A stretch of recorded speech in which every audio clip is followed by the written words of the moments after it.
Allora, buongiorno, questa mattina siamo qua dall'amico Daniele del bar Crema e Cioccolato, è anche fresco, un po' fresco più del solito in pratica. Chissà che la rete Wind col fresco funzioni meglio, visto che ieri c'è stato tutto quel problema di linea. Allora, l'articolo che mi stimola, qualcuno ieri mi ha criticato che ho detto un'altra parola. L'articolo che mi interessa un po' di più è su tutti i giornali, c'è sia il Corriere Veneto che Nuova che Gazzettino, che il porto entro il 2027 le navi da crociera ritorneranno a Venezia e ci sono ampi stralci di interventi del presidente dell'autorità portuale Fulvio Lino Di Blasio, che dice appunto che fra poco verrà pubblicato il bando in due stralci per diciamo, lo scavo del famoso canale Vittorio Emanuele III, che è quel canale che praticamente dal porto arriva verso Fusina ed è parallelo diciamo, a quello del Ponte della Libertà, ed è quello che dovrebbe consentire il passaggio delle navi, poi parliamo di navi da crociera, da 50 a 60 mila tonnellate, che da quando è stato fatto appunto quel provvedimento del governo precedente, dei governi precedenti, in cui impedisce l'entrata delle navi da crociera attraverso il canale della Giudecca, il canale grande e il canale della Giudecca, apro e chiudo la parentesi, il che ha consentito a Venezia essere ancora riconosciuta durante questo convegno che c'è stato internazionale a Riyadh. Sorvolo sul nome del convegno,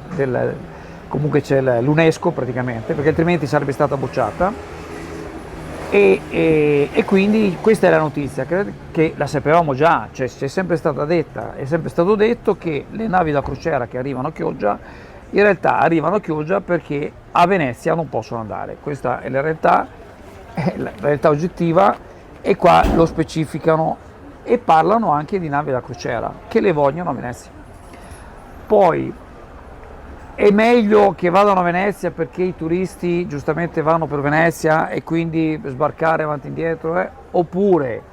è meglio che stiano a Chioggia e così la laguna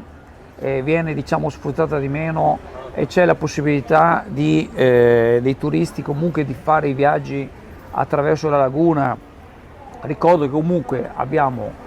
un terminal crociere, apro e chiuso un'altra parentesi, che è stato realizzato grazie a Oscar D'Areso, altrimenti non sarebbe stato fatto, e quando è stato fatto erano tutti contro e sono stati spesi mi sembra un paio di milioni di euro, quindi non si capisce perché deve rimanere inutilizzato. Chiudiamo la parentesi, ma comunque fino adesso anche l'amministrazione e tutti quanti si è parlato di questa grande cosa del rientro delle navi da crociera, dell'arrivo delle navi da crociera, ma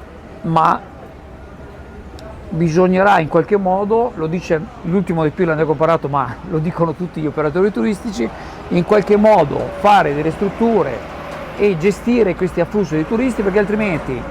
tutto quello che succederà è che arrivano, si mettono alla marittima, fanno i vari giretti per quanto riguarda il corso del popolo, e poi quando avranno fatto sto canale sarà finito tutto quanto. Al Buffett potete gustare il delizioso panino burger con galletto da 150 grammi, accompagnato da fresca rucola, gustosa e saporita cipolla, crispy e formaggio con salsa peppers smoke. Il tutto a soli 13 euro fino al 3 ottobre. Buffett ti aspetta con prodotti di alta qualità e con altre fantastiche promozioni. Buffett, al parco commerciale Clodì sulla strada statale Romea, località Brondolo di Chioggia.